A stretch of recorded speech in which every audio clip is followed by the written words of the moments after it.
We all have traumatic experiences. We all have triggers. We have strong emotions. However, it doesn't give you permission to show up in a toxic manner in any relationship that you have. So it's vital that you unpack the things that you've experienced to make sure that you're showing up not just for the people around you, but for yourself. Every wise couple ever has always said when they've gotten asked this question, communication. What does that mean? Like, because we do talk. It's not just communicating your emotions effectively, it's communicating effectively when What's going on, everybody? Welcome back to another episode of Relationships Refocused. And for those of you who are new here, I'm Essence. And I'm Anthony. And we talk about relationships a lot. Not just marriages, but friendships as well. It also work relationships, all the types of relationships that you have in your lives. We're so blessed to be able to have people in our orbit that we're able to do life with. And so it's so important to make sure that we're honoring those relationships that God has blessed us with. Yeah. I mean, I feel like a lot of people would be surprised at how important or how impactful relationships are in our everyday life.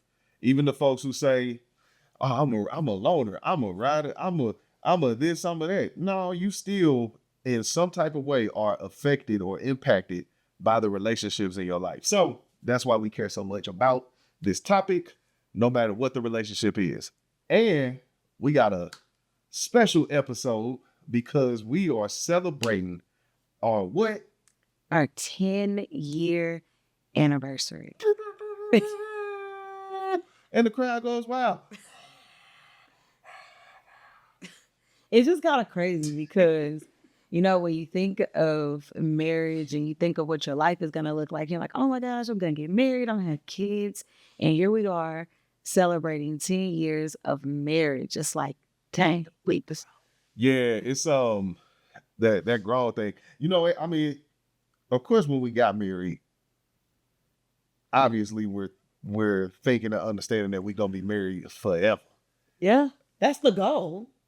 But man, it's like as you actually progress through life together, that 10 years comes up like it really happens. It really happens. And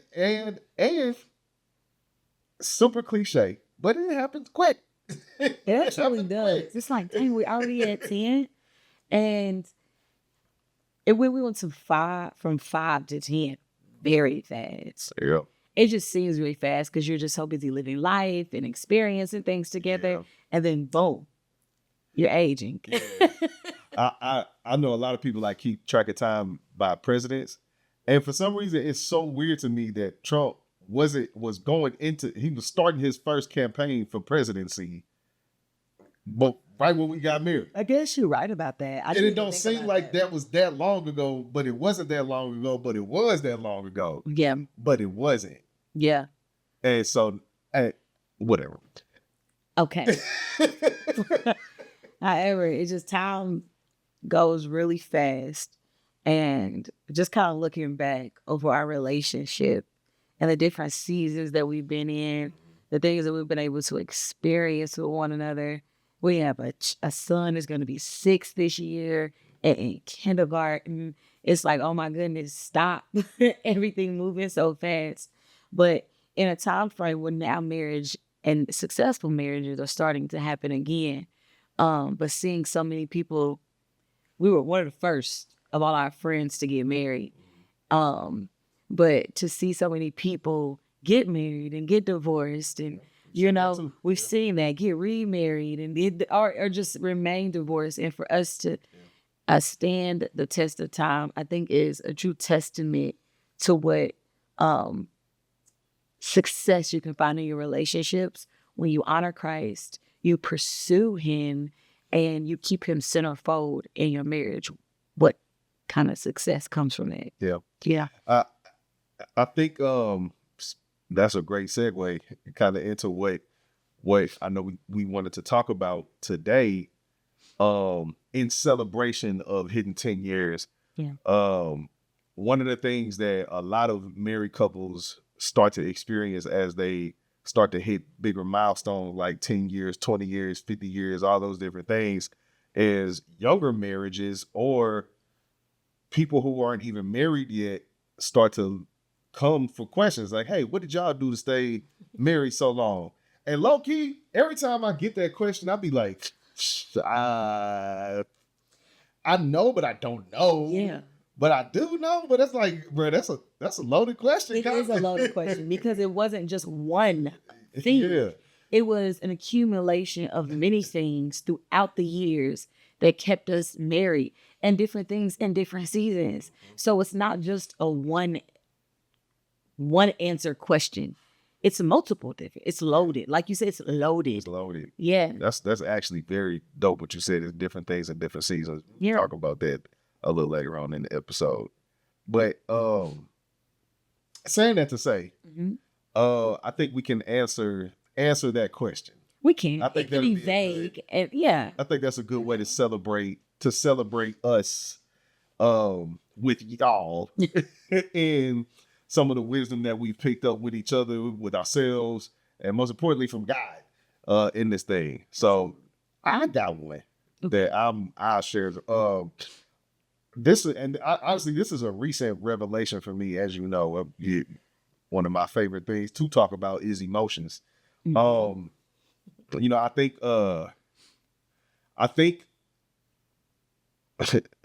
scratch that. I believe. I know if people could get a handle on their own emotional intelligence, emotional awareness sooner than later in their marriages, the marriage in and of itself will be better off like for long periods of time.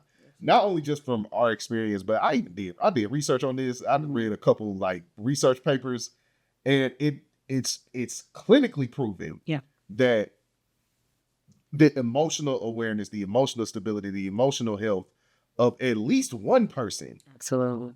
in a marriage will project the marriage years and years and years. Yeah. And I feel like it's for so many reasons. But I don't want to go off without letting you. So what you think about that? No, I agree. I think sometimes you see a lot of people in marriages crashing out or they're unhinged. Yeah. Because they don't know. They don't have that not just relational intelligence, but emotional intelligence. One, they're not even able to identify what it is that they're feeling. And then the relational intelligence is the ability to communicate that in an effective manner to your significant other. That is something that can be a challenge to people. And this is where we come in with the communication barrier that people have in marriages oftentimes. And they have these really big emotions that they, one, are probably misidentifying what they actually are even feeling because they don't know. And then two, they don't even know how to express the emotions that they're feeling in a healthy manner in their marriage. Yep. So yes, absolutely, emotional intelligence. I would agree. Yeah, you actually mentioned something dope. You said the people not communicating. You know, that's like the age old blanket answer for every wise couple ever has always said when they've gotten asked this question: communication. What does that mean? Like, because we do talk. Yeah. Like, what do you mean communication? But it's specifically the communicating of your emotions. Absolutely. That's what is implied there. What we've come to learn, that's what's implied there when people talk about, hey, communication is the key to a successful relationship. It's communicating your emotions effectively. But you can't do that if you don't know what your emotions are. And I would like to add, it's not just communicating your emotions effectively, it's communicating your emotions, communicating effectively when the stakes are high. When the stakes are high. Yeah. Because you can, like you said, we can sit and talk all day long. But it's when we're experiencing those raw emotions that it becomes a problem. Or we have differences of opinion regarding whatever it is, that it becomes an issue. Communication then becomes a challenge in relationships. You could talk about the games, you can talk about the movies, you could talk about all those other things, but it's communication when the stakes are high. Yep. That's when your relationship gets shown improved. Absolutely. Absolutely. And so this is where those age-old skills that we talk about all the time about having those relational intelligence, having the relational intelligence and the emotional intelligence, that it really comes in handy, not just in your marriage, but all relationships. And I think one thing, like you said, that has kept us afloat and truly has pushed us, of course, outside of Jesus and therapy, like let's just make that, please. We just know that that is just necessary. Please. This thing is successful because the Lord is in the midst of it. And what I mean, Jesus Christ, our Lord and Savior, is in the midst of this union from day one. That has always been a mission of ours, is to keep him in the center. So let's just keep that period point blank. You will always know that Jesus is the reason that this marriage has gotten to where it is and has continued to be successful. Doesn't mean that it hasn't been, struggle moments, but outside of, just Jesus and, our faith and making sure that we're honoring Christ in it, it's also just being we've always been two individuals who's always been on the hunt for just wisdom. We've always wanted to just be better individually. And our pursuit of that shows up in the marriage. And so you're going heavy on emotions, right?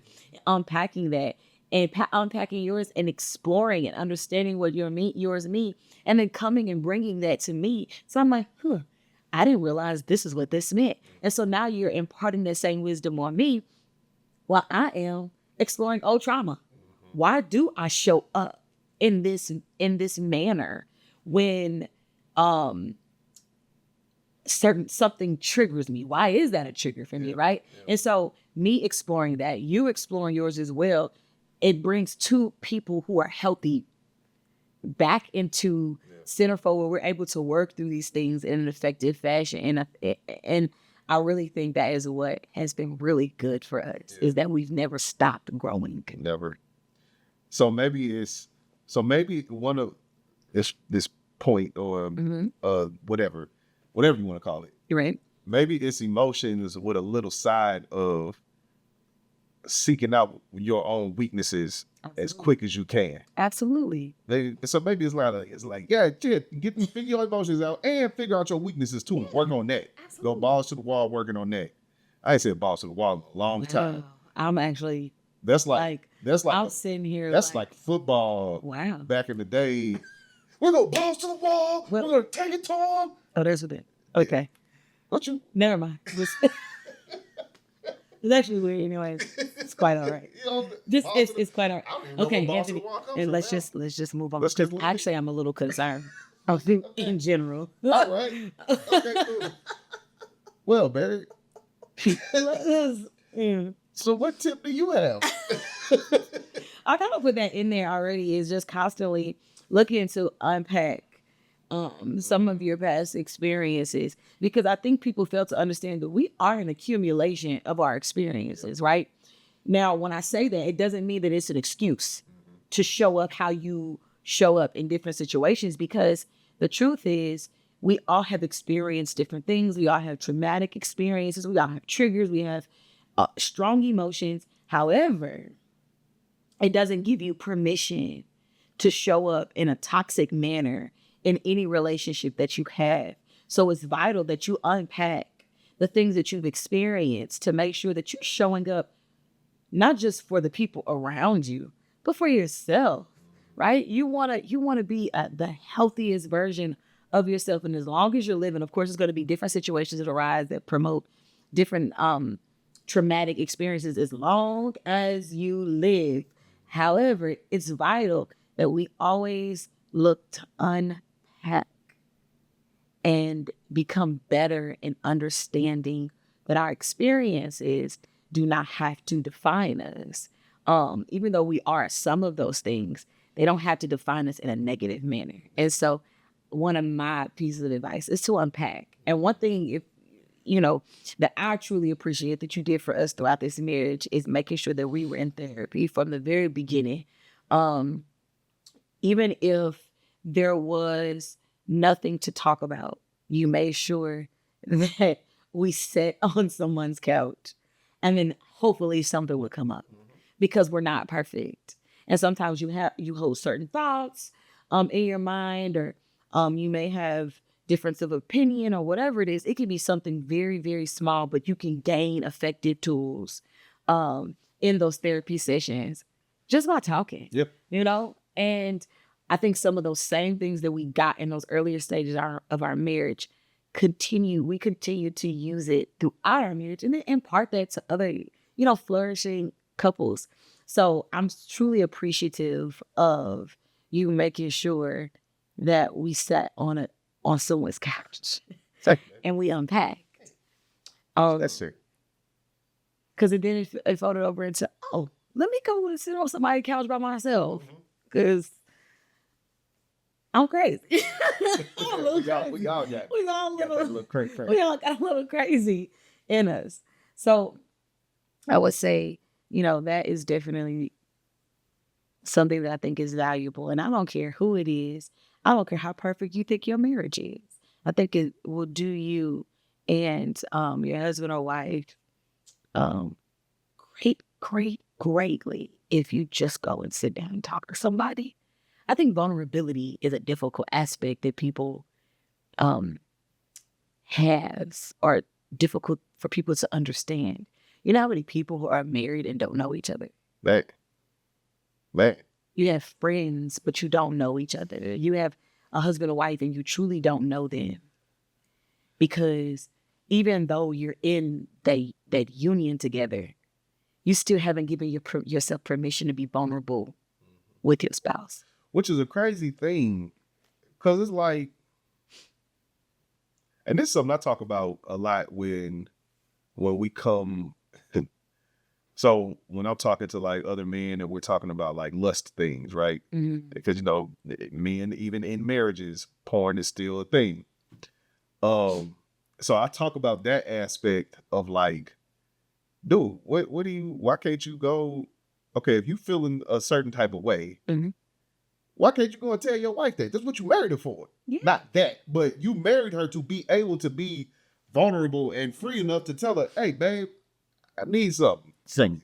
I need, or even more vulnerable or clear. Hey, I'm struggling with an urge right now. Yeah. And not only does it allow for whoever it is, in whatever generic topic, we back up top now. We ain't talking about the lust thing no more. But for whatever generic topic, it allows either spouse to not only get that need met, but then talk about what it comes from, where it came from, how we can help, how we can not help, whatever. Yeah, it's But unfortunately, what happens is people will bring their emotions to their spouse, and because it's something, and they might struggle to do it because when it's embarrassing, you don't want to upset them, but they're met with oh my God, blah, blah, blah, a smooth going off. And so it makes it difficult for that other person to share, or maybe, just maybe, you have never been taught to be open in relationships. One thing I realized is that a lot of people enter marriages already ready for a divorce. right. And I say it because they don't have the desire to grow. They don't desire to go deep in their marriage. They're just literally roommates. Okay. And as soon as something happens, they've built no foundation. They go in with separate accounts. They go in ready, like, if they do this, this, and this, we divorcing. They go in with that attitude. And so you have a lot of coreless, foundationless marriages. And I believe that true intimacy, is hidden in your vulnerability. If you are able to share even the ugliest of things with your husband or wife, it takes your marriage to a whole different level. and being open to receive something from your husband or wife that could not be the most savoring thing, but approach it in a, okay, I married an imperfect person. We're both imperfect. We're both figuring it out and just meeting each other with grace and love. You know, we tend to forget the for better or for worse. We forget all these other things when it comes down to it. But I think those are some really good, tips for people. I'm not about to tell you, oh, have separate bank accounts, and because I don't believe in that. Everything is one. Um, Make sure that they got their own. The men have their own little quarters, and the women have their own quarters. No, it's deeper than that. Yes. Relationships take work, and unfortunately, a lot of people aren't willing to put in the work to make it truly not just a marriage that has lots of years behind it, a lot of depth to it, of friendship, to intimacy. It takes work to get there. And so, though we see some marriages not make it to 10 years, we've seen marriages make it to 10 years and be the most shallow, empty unions. And that is sad. Yeah. It sucks. It does. But here we are able to kind of just impart some of the things that we've learned. And mind you, I know some of these things are a little vague, but in upcoming episodes, we'll talk about how to build that intimacy and how to truly honor the relationships that God has placed in your life. Yeah.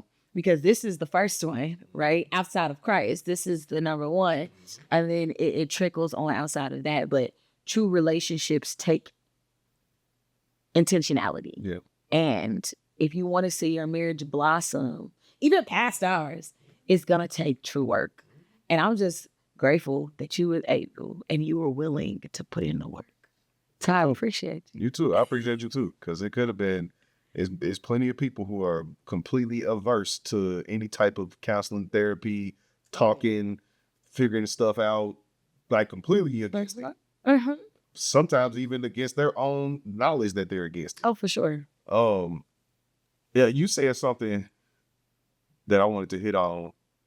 When you were talking about we're a combination of like all of the things that we've experienced and all those things. So, of course, we're gonna end up being some jacked up people. But I think what's even deeper in that is all of these experiences, particularly probably the negative ones. It's because we live in a world that's full of sin anyway. Yeah, absolutely. Like so all of these things that they're coming from this sinful place origin.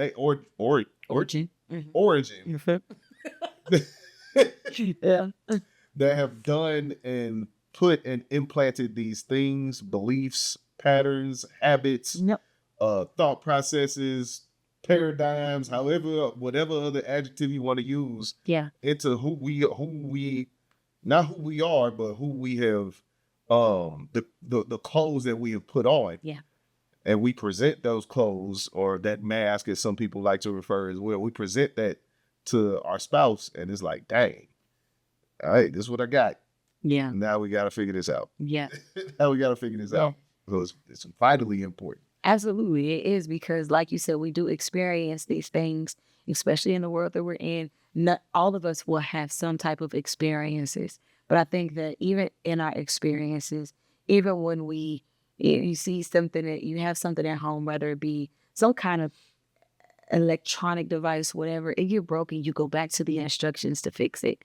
And same with the marriage, same with any of your relationships, just anything in life, go back to Christ and allow him to make you whole again. God never said that we wouldn't experience things, but he has the ability to heal and make all things new. So even if, and I just feel the need to say, like, if your marriage is in a strained place right now, God has the ability to restore it. But you do have to go back to the creator of all things, the creator of marriage, the creator of man and woman, and go back to what it is that he says that you are, who he has created you to be, and why he has created marriage, and what he said the marriage is supposed to be a reflection of. And I guarantee you that if you go back to the manufacturer and allow him to restore whatever it is that you thought, or exchange what the world imparts it on you so that he can impart the true reason that things were created, I think that you'll see him work a new thing out in your marriage. Yep. And, because I feel like, sometimes you see, we get on here and we talk about how our relationship is this and our relationship is that. And, some people may be at home watching and it's like, but my marriage isn't this. And, this is happening, this is happening, this is happening. But God can make it new. Two people who are intentional about the healing, the restoring, and they give it to God, I think he can make it all better. And I'm just super grateful because we have not always been perfect in our marriage. Working through. I'll cut you off. No, you're fine. But working through it, you gonna get to a point. I like this. I feel like this kind of a flex. Working through stuff though, you'll get to a point where people won't even believe that the disagreements that you have go the way that they go because it's too healthy. Yeah. Like you don't even argue. Like it's gonna get to a point where you don't argue bad enough for it to be real. And it's like, dang. Yeah. I know you know what I'm talking about. Yeah.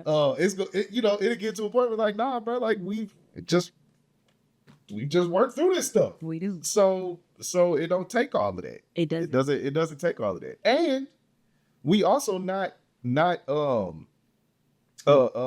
vague enough to know. This is a word I'm looking for. Vague. I don't know. Oblivious enough to know that it can still get to that point too. If it, you know what I'm saying? Yeah. Because we're not perfect. No, we're imperfect. all around imperfect. Like I said, we just kept Christ first. And I think it is kind of crazy because some things just aren't that deep to us that we're going to argue about it. And one thing that I realized with counseling couples or just talking to people and mentoring them is things could go much easier if you just grow up. Mm-hmm. It can be that simple. Just grow up.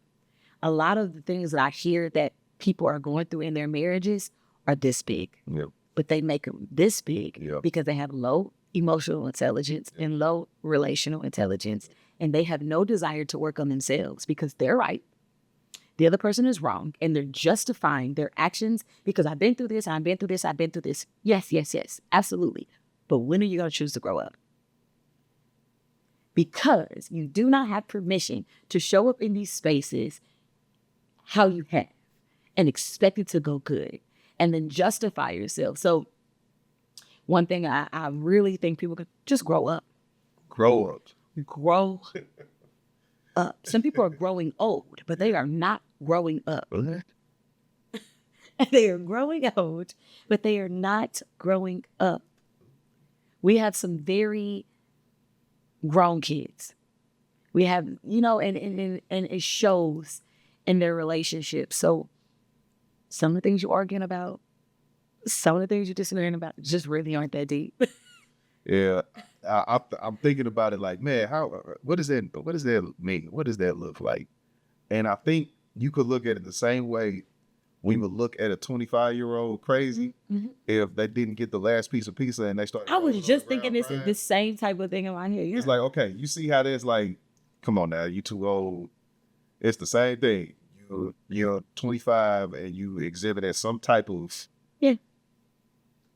childlike behavior. Oh, how?